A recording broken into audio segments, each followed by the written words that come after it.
I had lots of attention, but I didn't have a lot of material things. I never had a Barbie or a Cindy.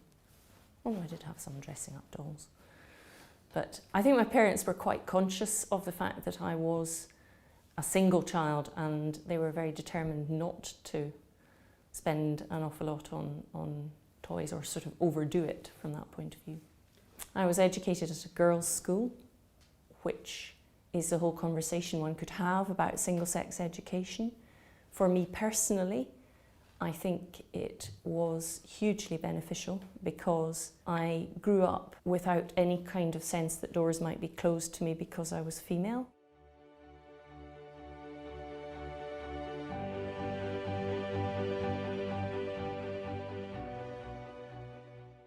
By the end of the 2-year period, I didn't really think I wanted to be a solicitor, and I was very attracted by the Children's Hearing, which is the juvenile justice system in Scotland. It's a tribunal of 3 lay people, and the reporter is a clerk and also involved in the running of the system. The system has changed a bit, so what I'm speaking about is really how it was when I was there in the mid-1980s.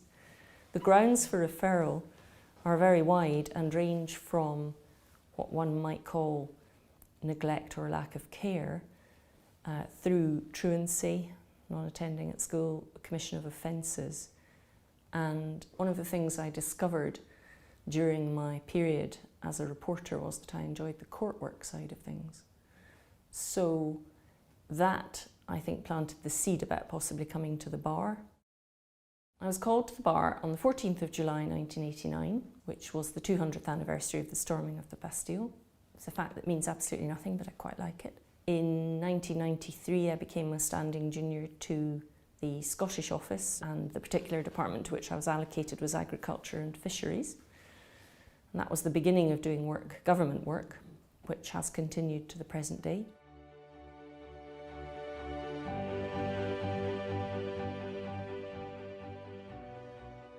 So I came back as a QC, which is perhaps not ideal because you are relaunching after maternity leave and you're also launching yourself as a senior counsel.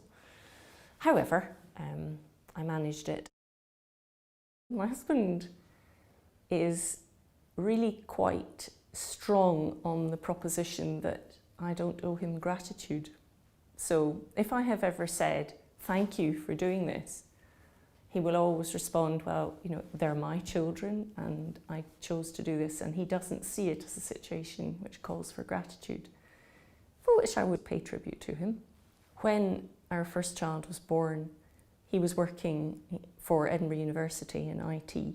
He asked if it would be possible for him to go part-time for family reasons, which was a novel request to the university. In fact, in the early years of his doing so, he was asked to participate in some publicity material. I think they were, once they thought about it and got used to the idea and said yes, I think they were actually quite pleased with themselves that they could point to this bloke who'd gone part-time for family reasons.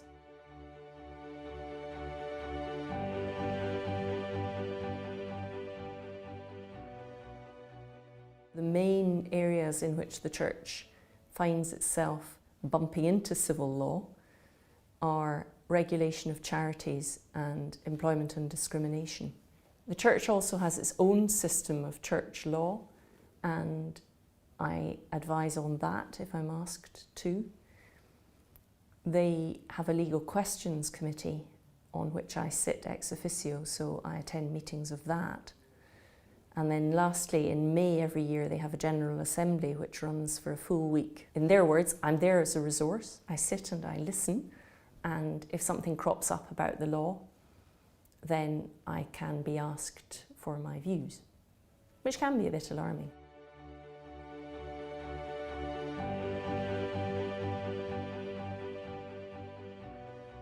I was the first woman to be a law commissioner in Scotland. That caused me some thought, and I remember being contacted and asked if that could be mentioned in the press release. My immediate response was to say, of course. After I had put the phone down, I began to feel less sure that I wanted it mentioned because it felt like a double-edged coin. So I actually phoned back and said, please don't put it in your press release, and they were very understanding and they didn't put it in the press release. If I'm being candid, there was this lurking sense of, well, is there some kind of positive discrimination in play here? And me personally, I want to get any jobs or positions I've held on my own merits. The project that my team and I were responsible for concerned the deprivation of liberty of adults with incapacity, which has been a very challenging topic in UK law, both in England and Wales and in Scotland over the past few years.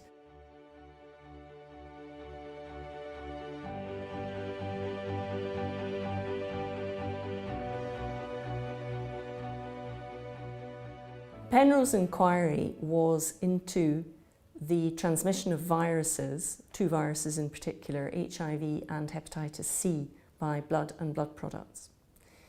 There had not been a public inquiry, a formal public inquiry into these matters in the UK, and the SNP in its election manifesto had said that it would hold, if elected in 2007, it would hold a public inquiry.